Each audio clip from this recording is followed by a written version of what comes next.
Ashley, what's next? Next up is from Joshua. There were 2 Endgame Instagram posts yesterday. One of all the living heroes in color and one with the snapped heroes in black and white. Valkyrie shows up in color as alive. However, Shuri shows up in black and white with snapped heroes. What?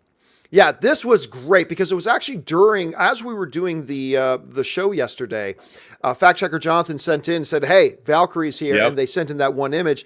But we've had a chance to look at the full image. And here's the interesting thing. First of all, these posters are great. I just love the concept of the posters. Mm-hmm. You have Avenge the Fallen with all the living characters, and then in black and white, Avenge the Fallen with all the characters who have died. It is a beautiful idea. It's a wonderful idea. But here's where it goes better than just being beautiful, Rob. These posters, I believe, crush a lot of Avengers Endgame theories we've been hearing. And it also creates a couple of new ones. Let's take a look at these posters here. And there's a lot of them, so I'm sorry it's not that big on your screen, but there's just so many to go. So obviously we see it split down the middle. We've got those who are still alive in color, those who are dead in black and white.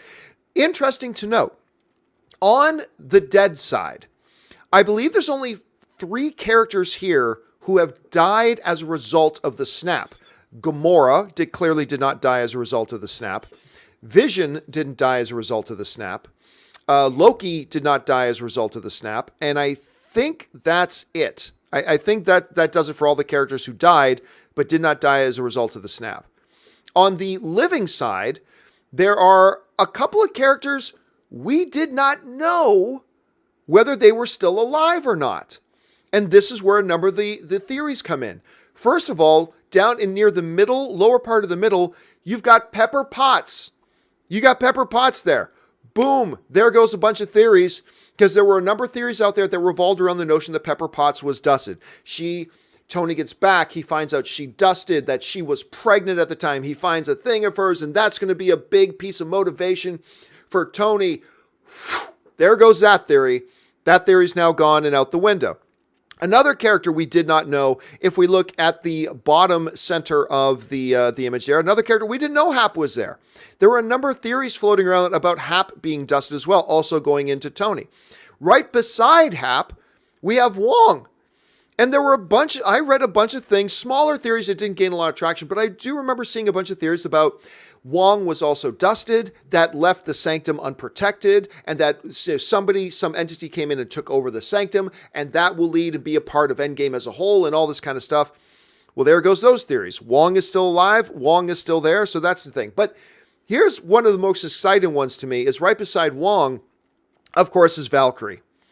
And now we all knew, or a lot of people knew because they mentioned it before, is that Valkyrie did get off the Asgardian ship before Thanos killed so many people. So we knew she got off, but there's her being there. So that's pretty big and significant. And then everybody else we knew was still there. Like we knew Rocket made it. We knew War Machine made it. We knew Okoye made it. We knew Nebula and on and on and on. So we knew all these people were going to be there. On the dead side, there was a whole lot of theories surrounding the notion that Shuri was alive, that her appearance in the trailer amongst the missing was just a misdirect, and that she was actually still in Wakanda working to rebuild Vision. That's been a very popular theory. I've been hearing a lot of people talking about that Shuri's still alive and she's rebuilding Vision. Well, these posters just kind of reinforce what we saw in the trailer. She's gone, she's dusted. So there's that. So that's a part of it as well, too. And it brings up some new questions. With them listing characters that did not just die as a result of the snap, characters like Gamora, characters like Vision, how are they going to address these deaths? We know one way or the other, they're bringing all these characters back, but the snapped characters will undoubtedly, we assume, come back in a different way than the characters who died differently than the snap. Or is it all time travel? Or is it warping reality? Or whatever. It's just that it's funny, Rob, how we can look at an image like this and it sparks a lot of thoughts about what we may or may not get in Endgame. Let me ask you, whether it's about any of the things that I just talked about or other impressions you had, you looked at these posters. What are some of the things that stood out to you? Well, first of all, I thought it was interesting that they've classified the living and the dead in the same way. You've got black and white as opposed to color, and the posters do say Avenge the Fallen. So it's however you fell really is immaterial. We're going to avenge you. Yeah. But I like the fact that, yes, I mean, obviously Gamora's death is very different than the people that were dusted in the decimation. Yeah. So I found it all. First of all, again, I just felt such sheer joy that they put these out. And of course, I like the meme posters that were made later. There's a bunch of different versions of Stan Lee that they've put pictures on Avenge the Fallen. And of course, I sent you my favorite with Sun Kang's Han from Fast and Furious. It says Avenge the Fallen, although the one I sent you was in color. So there's mixed messages being sent with that meme. I got that meme because Jen Yamato had posted it because she and I have the same feelings about Sun Kang and Han Solo and the Fast and Furious franchise. And I love this whole campaign. I first saw it, of course, when you sent the picture out yesterday that fact checker Jonathan sent. But I love this whole idea and the fact that they knew what they were doing. You know, it was Marvel going, here you go. Here, we know your theories, so we're gonna mess with you guys a little bit. And they did it. They didn't make a point of, they let us figure it out. Not that it was so hard to figure out, but I just love that this is what they're doing. They know us so well. And look at this. I mean, I don't know who came up with this idea, but I'm sure Kevin Feige was sitting in his office, you know, just going, I mean, the mastermind that he is, he's like, you get a raise. And they put this poster campaign out. And I just think that this is what makes it fun, man. This is showmanship is what this is. I saw one meme. If you look at the very bottom corner there, you got the Drax the Destroyer one. Somebody took it and it was the exact same poster, but they took out Avenge the Fallen. They put in Avenge the Gun. Which I thought was rather funny going to the James Gunn situation. I thought that was great too. Look, bottom line though, I love these. I think these look great. I thought they were a wonderful idea.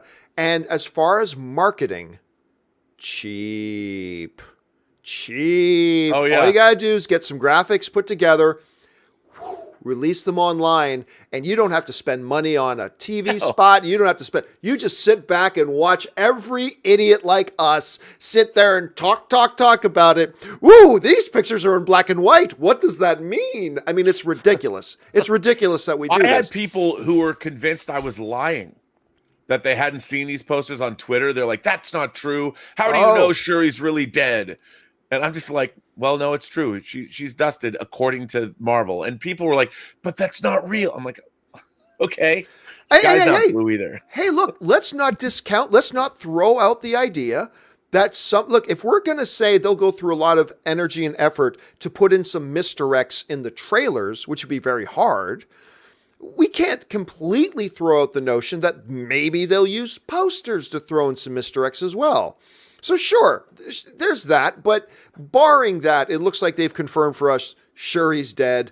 They've confirmed for us that Pepper's alive. I mean, could these be Mr. X too? Sure, you can't completely discount those, but I think it's pretty safe to say after what we saw in the trailer and now what we see in the posters, looks pretty definitive that Marvel is telling us, yeah, Shuri's gone. Yeah. That doesn't mean there's not Mr. X out there somewhere, whether they're in the trailers or elsewhere, but it seems like that. Anyway, I love this, and I know a lot of people saying there's not going to be another trailer, and I have no insider information, but I really do believe there's going to be another trailer, and I believe it's coming April 2nd.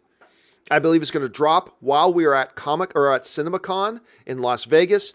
Disney is going to come out and do their presentation because every major studio does this 2-hour presentation at CinemaCon, showing clips and highlighting all the big movies they have coming out that year. And I'm going to tell you right now, I 100% believe that when Disney comes out and does their presentation, which, by the way, is April 2nd, is when they do their presentation, is on April 2nd, they're going to drop a new trailer at CinemaCon. They're going to announce tickets are on sale. And if you think we're excited now, my God. My God. That means we'll be 24 days away from the opening. So much good stuff coming. Anyway, we've gone on about that long. What do you guys think? Do you think there's any significance in these posters? What theories do you think these posters undermined? What new theories do you think are created as a result? Seeing guys like Wong and Hap, the guys that we didn't know were still alive for sure, are still alive. What kind of theories does this generate for you? Jump down into the comment section. I want to hear your thoughts.